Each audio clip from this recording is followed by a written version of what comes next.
ניסיונות לפצח את סוד הגניום היהודי. צוות טלוויזיה שהגיע במיוחד מדרום קוריאה, הישיבה היוקרתית פונוביץ', בני ברק. This is the reason why we came to see the real Talmud. Jewish is known for Nobel Prize. You guys have more than 200 people who won the Nobel Prize. This is the reason why Korean people are so curious about how Jewish people study. Why Jewish people are so smart. We don't have any good place, any good school for Talmud in Korea.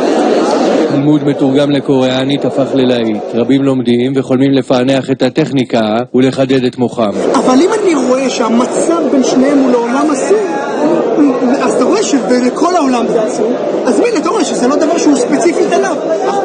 מצוות דיבום נאמרה באישה שהיא לכאורה קרובה.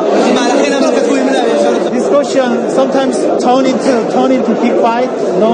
ולחלל לימוד התלמוד בישיבות הם מתייחסים בחרדת קודש.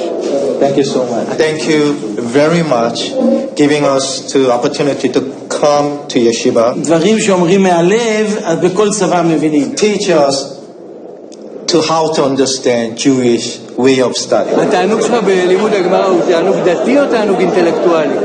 אינטלקטואלי.